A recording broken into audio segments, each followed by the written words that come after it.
Assalamualaikum warahmatullahi wabarakatuh. Alhamdulillahirabbil alamin. Allahumma sholli ala sayyidina Muhammadin wa ala alihi wa ashabihi ajmain. Hadirin yang berbahagia dimanapun berada, siapakah yang paling dekat dengan Allah? Dialah yang paling banyak zikirnya. Siapakah yang paling Allah mudahkan urusannya? Dialah yang paling banyak zikirnya kepada Allah Subhanahu wa ta'ala. Lantas kapan Allah Subhanahu wa ta'ala lebih dekat dari waktu-waktu biasanya?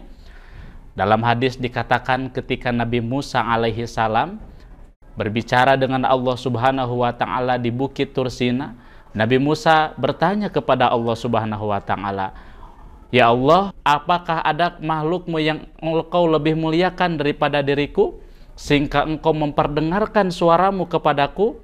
Kata Allah menjawab, "Ada, wahai Musa." Siapakah mereka?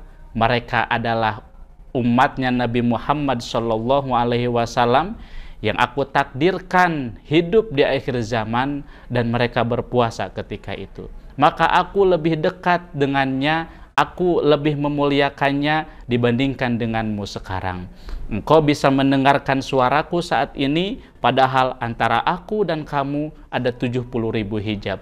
Tapi ketika umat Nabi Muhammad SAW berpuasa di bulan suci Ramadan, maka hijab-hijab itu aku angkat sehingga aku lebih dekat dengan umat Nabi Muhammad dibanding dengan engkau dan aku saat ini. Maka hadirin, ini adalah bulan yang spesial. Ini adalah jamuan dari Allah Subhanahu wa ta'ala sebagai jalan pintas kita untuk meraih derajat takwa di sisi Allah Subhanahu wa ta'ala. La'allakum tatakun, karena dengan puasa adalah jalan singkat menuju takwa. Mudah-mudahan dari riyadhah ibadah yang biasa kita lakukan di bulan puasa, ditingkatkan sholatnya, tingkatkan baca Qur'annya, tingkatkan manfaat untuk orang lainnya, tingkatkan sedekah, sehingga insya Allah derajat takwa kita dapatkan. Namun ada yang perlu kita persiapkan untuk kesempurnaan pahala puasa.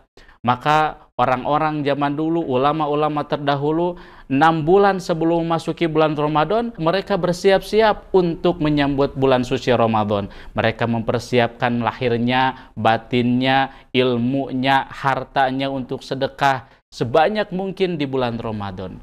Dan seharusnya sekarang, meskipun hari pertama, kita sudah mulai khawatir akan persiapan yang sudah kita lakukan. Jangan-jangan puasa yang kita lakukan hanya sekedar lapar dan haus saja karena tidak mempersiapkan ilmunya. Maka hadirin, kita harus takut, kita harus khawatir. Kenapa? Khawatir puasa kita tidak diterima oleh Allah Subhanahu wa ta'ala.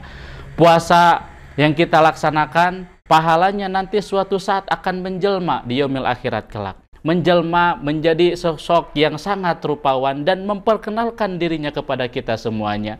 Dia menyuruh kita untuk minum. Minumlah, engkau telah haus di dunia sedangkan orang lain minum. Makanlah, engkau telah lapar di dunia sedangkan orang lain pada kenyang. Dan ketika itu umat Nabi Muhammad yang puasa dengan ikhlas, dengan ilmunya baik, dia rukun dan syaratnya dia penuhi, maka dia akan dipertemukan dengan pahala puasa. Sementara orang lain dihisab dan disiksa oleh Allah Subhanahu wa ta'ala, umat Nabi Muhammad yang berpuasa dengan ilmunya, ikhlasnya niat, dia menikmati jamuan-jamuan Allah, makan minum sepuasnya. Maka hadirin, supaya lebih meningkatkan kita semangat berpuasa, maka lakukanlah, cari kajian-kajian yang memotivasi kita untuk terus meningkatkan ibadah puasa. Cari fadilah-fadilah puasa. Yang kedua, cari hikmah-hikmah di bulan puasa.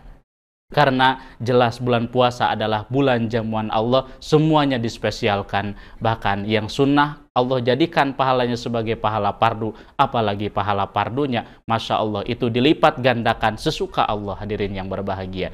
Yang selanjutnya, cari ilmu-ilmu tentang puasa. Jangan sampai kita puasa hanya puasa perut, kita puasa dari makan dan minum, sedangkan yang lain-lainnya kita tidak ikut berpuasa. Sehingga khawatir dari puasa yang hanya sekedar puasa dari minum dan makan, puasa kita hanya puasa yang sekedar puasa fisik, tapi puasa lahir dan batin yang lainnya kita tidak dipuasakan. Sehingga derajat takwa sangat sulit sekali didapatkan bagi bagi orang yang berpuasa hanya sekedar puasa lapar dan puasa haus. Demikian, mudah-mudahan ada manfaatnya dan saksikan terus Semarak Dai Muda Santri SMP Darut Tauhid Boarding School selama bulan Ramadan pukul 18.00. Terima kasih. Assalamualaikum warahmatullahi wabarakatuh.